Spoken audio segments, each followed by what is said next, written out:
ಬಿಜಾಪುರದಲ್ಲಿರ್ತಕ್ಕಂಥ MLA ಆಗಿರ್ತಕ್ಕಂಥ ಏನು ಬಸವನಗೌಡ ಯತ್ನಾಳ್ ಅಂತೇಳಿ, ಬಸವನಗೌಡ ಯತ್ನಾಳ್ ಬಗ್ಗೆ ನಾನು ಏನಂತ ಕೇಳಿ ನೇರವಾಗಿ ಮಾತಾಡ್ತಿದ್ದೇನೆ.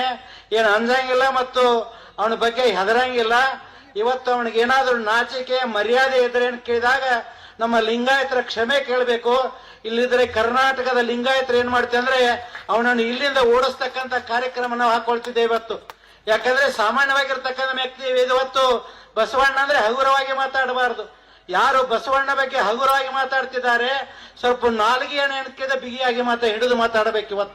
ಇವತ್ತು ಏನೋ ಅವತ್ತು MLA ಇದ್ದಿರಬಹುದು, ನೀ ಏನೋ ಇವತ್ತು ದೊಡ್ಡ ಶ್ರೀಮಂತ ಇದ್ದಿರಬಹುದು, ಏನಾದ್ರೂ ಇದ್ದಿರಬಹುದು. ನಿನ್ನ ಶ್ರೀಮಂತಿಕೆ ನಿನ್ನ ಏನು MLA ಏನಾಗ್ತದೆ ಅಂದ್ರೆ ಅದು ಧಿಕ್ಕಾರ ಆಗ್ತದೆ. ಜನ ಏನು ಮಾಡ್ತಾರೆ ಅಂದ್ರೆ ಇವತ್ತು ಕರ್ನಾಟಕದ ಪ್ರತಿಯೊಬ್ಬರು ಇವತ್ತು ದೀನರಾಗಲಿ ದಲಿತರಾಗಲಿ ಎಲ್ಲರೂ ಏನ್ ಮಾಡ್ತಾರೆ ಅಂದ್ರೆ ಉಗಿತಕ್ಕಂಥ ಕೆಲಸ ಮಾಡ್ತಿದ್ದಾರೆ. ಅದಕ್ಕಾಗಿ ದಯಮಾಡಿ ಇವತ್ತು ಬಸವನಗೌಡ ಯತ್ನಾಳದಲ್ಲಿ ವಿನಯದಿಂದ ಕೇಳ್ಕೊಳ್ತಿದ್ದೇನೆ. ಅಷ್ಟೇ ಅಲ್ಲದೆ ನೀನು ಒಬ್ಬ ಲಿಂಗಾಯತ ಆದ ಮೇಲೆ, ಇವತ್ತು ನೀನೊಬ್ಬ ವೀರಶೈವನಾದ ಮೇಲೆ ಏನು ಮಾತಾಡಬೇಕು, ಹೆಸರೇನು ಇಟ್ಕೊಂಡು ಬಸವರಾಜ ಅಲ್ಲ, ನೀನು ಬೆಂಕಿ ಹಚ್ಚತಕ್ಕಂಥ ಬಸವರಾಜ ನೀನು. ಯಾಕಂದ್ರೆ ಅಂತ ಇವತ್ತು ಕನಿಷ್ಠವಾಗಿ ಮಾತಾಡ್ತೀಯಲ್ಲ. ಇವತ್ತು ಎಲ್ಲಾ ಕರ್ನಾಟಕದ ಎಲ್ಲ ಮಠಾಧೀಶರು ಖಂಡಿಸಿದ್ದಾರೆ ಇವತ್ತು. ಈಗಾಗಲೇ ಅಂತ ಕೇಳಿದ ಅದಕ್ಕಾಗಿ ಬಸವನಗೌಡ ಯತ್ನಾಳದಲ್ಲಿ ಅಂತ ಕೇಳಿದಾಗ ನಾನು ಇವತ್ತು ಏನಂದ್ರೆ ಎದೆ ತಟ್ಟಿ ಹೇಳ್ತಿದ್ದೇನೆ. ನೀನು ಏನ್ ಮಾಡ್ಬೇಕಂದ್ರೆ ಇವತ್ತು ಕರ್ನಾಟಕದ ಪ್ರತಿಯೊಬ್ಬ ಜನತೆಯನ್ನು ನೀವು ಕ್ಷಮೆ ಕೇಳಬೇಕು. ಕ್ಷಮೆ ಕೇಳಿದ್ರೆ ಬಿಡ್ತಿದ್ದೇವೆ, ಬೀಳಾತ್ರ ಹೋಗಿಲ್ಲ, ಬಿಡ್ಲಿಲ್ಲ ಅಂದ್ರೆ ದೊಡ್ಡದಾಗಿರ್ತಕ್ಕಂಥ ಹೋರಾಟ ಮಾಡ್ತೀವಿ. ನಾವೆಲ್ಲ ಲಿಂಗಾಯತರಿಗೆ ಕೂಡಿಕೊಂಡು ಎಲ್ಲರಿಗೂ ಕೂಡಿಕೊಂಡು ಏನ್ ಮಾಡ್ತೀವಿ ಅಂದ್ರೆ ಇವತ್ತು ಹೋರಾಟವನ್ನು ಮಾಡ್ತೀವಿ ಅಂತಕ್ಕಂಥ ನಿನಗೆ ಎಚ್ಚರಿಕೆಯನ್ನು ಕೊಡ್ತಿದ್ದೇವೆ. ನೀನು ಎಷ್ಟೇ ಶ್ರೀಮಂತ ಇದ್ದಿರ್ಬೋದು, ಯಾಕಂದ್ರೆ ಅವ ಮಾತಾಡೋ ಮಾತುಗಳನ್ನು ಕೇಳಬೇಕಾದ್ರೆ ಟಿವಿಯಲ್ಲಿ ಬರ್ತದ, ಎಲ್ಲರ ಹಗುರವಾಗಿ ಮಾತಾಡ್ತಾನೆ. ಸ್ವಾಮಿಗಳ ಬಗ್ಗೆ ಹಗುರವಾಗಿ ಮಾತಾಡ್ತಿದ್ದಾನೆ, ಬಸವಣ್ಣವ್ರ ಬಗ್ಗೆ ಹಗುರವಾಗಿ ಮಾತಾಡ್ತಿದ್ದಾನೆ. ಇವು ಒಬ್ಬನೇ ಏನ್ ತೀಸ್ ಮಾರ್ಕ್ ಅಂತ ತಿಳ್ಕೊಂಡ ನಾವು. ಏನು ದೊಡ್ಡನೇನ ಏನೋ ಮಿನಿಸ್ಟರ್ MLA ಇದ್ರೆ ನೀ ದೊಡ್ಡವನ ತಿಳ್ಕೊಂಡು ಬರೋದು. ಇವತ್ತು ಸಮಾಜದಲ್ಲಿ ಕೇಳಿದಾಗ ಪ್ರತಿಯೊಬ್ಬ ಜನಾಂಗದವ್ರು ನಿಮ್ಗೆ ಓಟಾಗಿ ಹಾರಿಸ್ತಾ ಇರ್ತಾರೆ.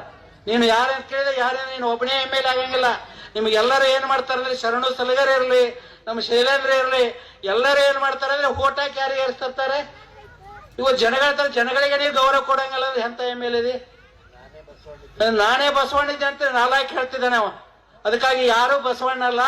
ಆ ಬಸವಣ್ಣನ ಸರಿಸಮಾನವಾಗಿ ನಿಲ್ಲತಕ್ಕಂಥ ವ್ಯಕ್ತಿ ಯಾರೂ ಅಲ್ಲ.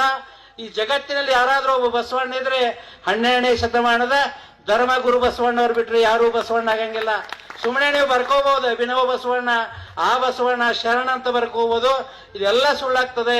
ಅದಕ್ಕಾಗಿ ದಯಮಾಡಿ ಅಂತ ಕೇಳಿದಾಗ ಆ ಯತ್ನಾಳರಲ್ಲಿ ವಿನಂತಿ ಮಾಡ್ಕೊಳ್ತಿದ್ದೇನೆ.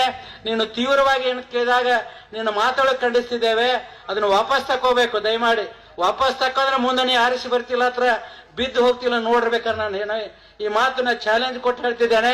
ಅಕಸ್ಮಾತ್ ನೀ ಮುಂದಿನ ಸಲ ಬೀಳಲಿಲ್ಲ ಅಂದ್ರೆ ಈ ಮಠದಿಂದ ನಾನು ತ್ಯಾಗ ಮಾಡ್ತೇನೆ ಇವತ್ತು. ಯಾಕಂದ್ರೆ ಜನ ಏನ್ ಮಾಡ್ತಾರೆ ಅಂದ್ರೆ ನೀನು ಬಹಿಷ್ಕಾರ ಮಾಡ್ತಿದ್ದಾರೆ. ಅದಕ್ಕಾಗಿ ದಯಮಾಡಿ ಆ ರೀತಿ ಆಡಬಾರದು.